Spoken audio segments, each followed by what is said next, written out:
obviously if we're going to negotiate, we need to first start with property, because that's what we negotiate on. Yeah?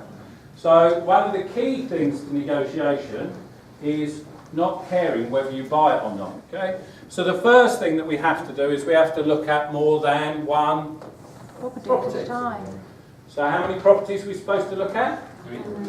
300. Well done. Okay, so we're supposed to stack 300 properties before we consider even going and viewing one. View a minimum of 30. So if I've got 30 properties that I'm looking at, who's in the driving seat? The person who's selling one or the person who could buy 30? I have the power, don't I?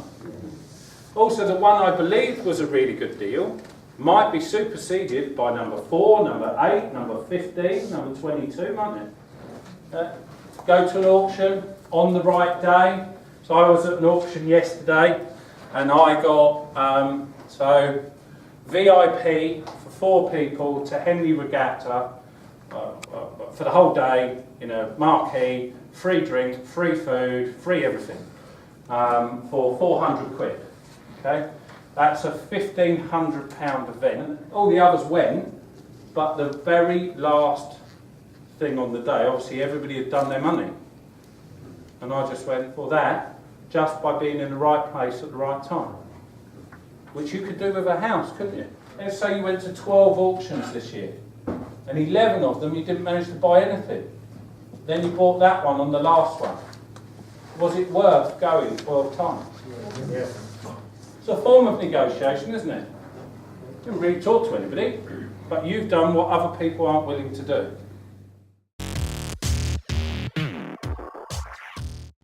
So we need to understand who we're buying from. What's the most important thing that we want to know from them? Why they want to sell. I'd like to sell my £50,000 house because I'm buying a £150,000 house in the south.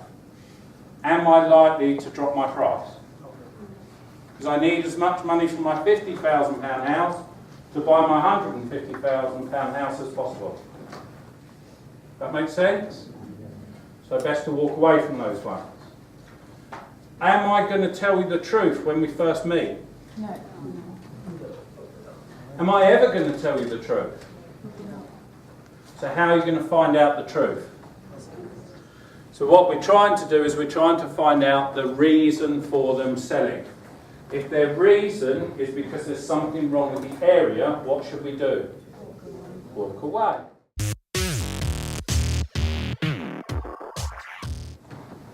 Land registry, 3 quid, 4 quid, or if you've got a decent solicitor, they might do it for nothing for you.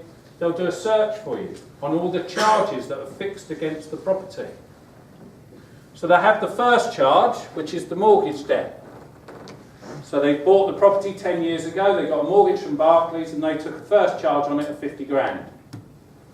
But now there's a charge for the car company, there's a charge for a second loan, there's a charge for a credit card company. What's this tell you? They're in trouble, yeah? So we could check local county court records. You can, if you take this serious enough in the area, you can pay.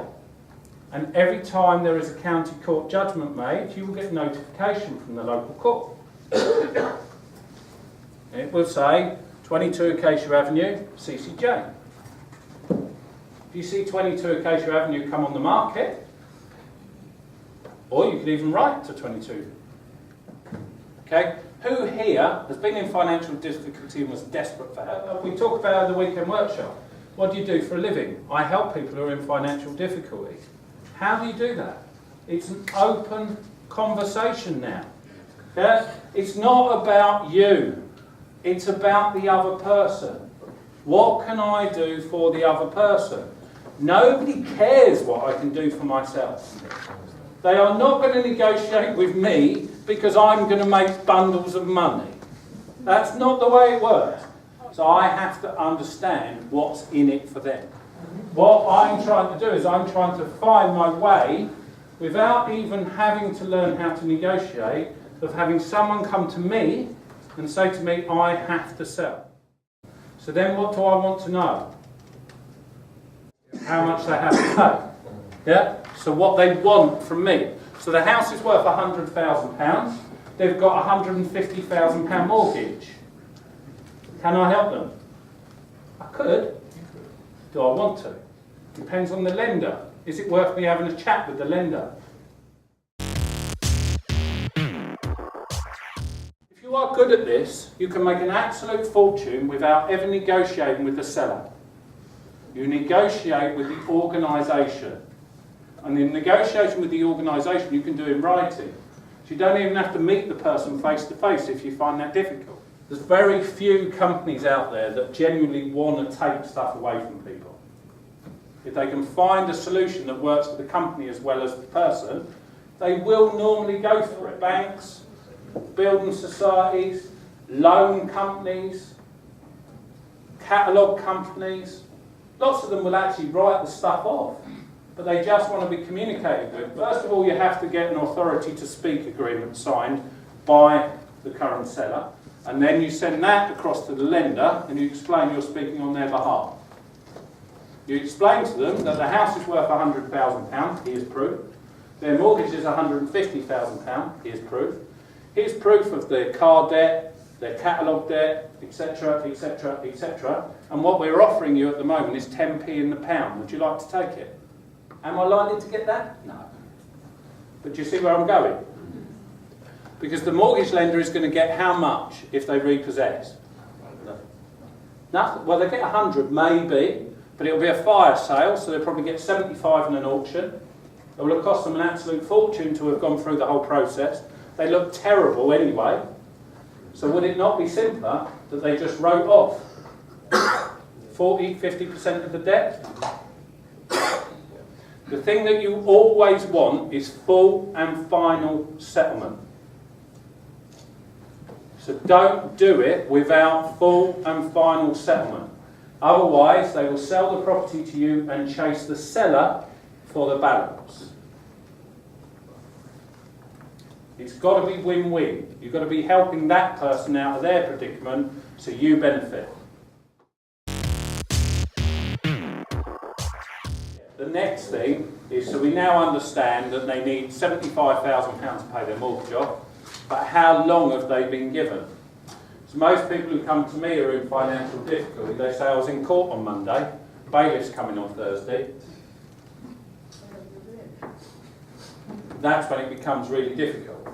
You have 28 days in this country to turn a mortgage around. So you have 28 days in which to redeem that mortgage even after repossession. That's the law. So our timeline is really, really important.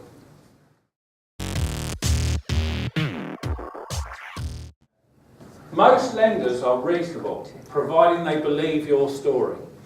What their problem is they've heard so much crap, then they become, we don't want to listen. Whereas if you get a solicitor to speak to the lender and say, look, we want to buy that house, my client has £75,000 on account with me today, subject to our due diligence, we'll give you 50 of it. Yeah? But it's having that credibility. That's what you need more than anything in this game. You need credibility, the ability to do what it is that you say that you can do. And where it goes wrong sometimes, especially if you're using a lender for your side, is the lender lets you down and then you lose all your credibility. So you've got to have something quite strong in place. So it's a good idea to have a charge maybe sitting there against your own property or one of your buy-to-lets in case there was an issue, so you can release some money so you can buy it and then remortgage it if you needed to. Now what?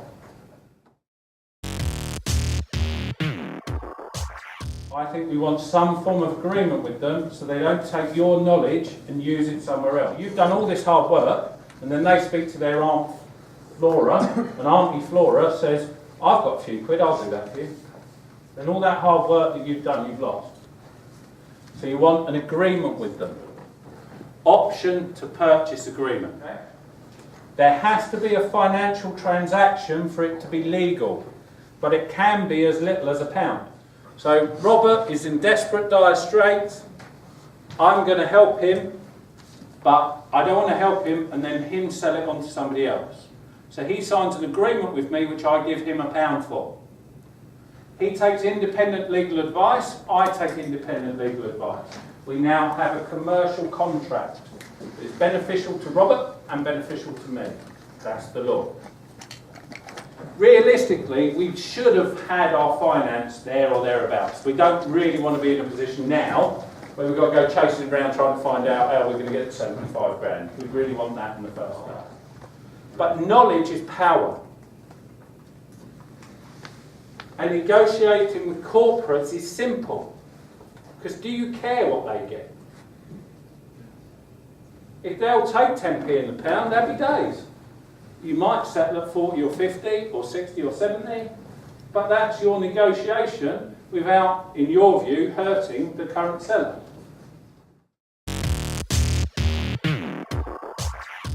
They need a solicitor, you need a solicitor. Now, one of the downsides to independent legal advice is what's their solicitor going to tell them? They shouldn't accept this deal. You shouldn't do this. You can. I've decided to sell my house. I'm selling it for 75,000. The solicitor says, but it's worth 100. They're going to advise them not to proceed with the contract. So you've got to communicate with them. They need to explain to the solicitor they understand what they're doing, without you then being seen as coercing them into doing it.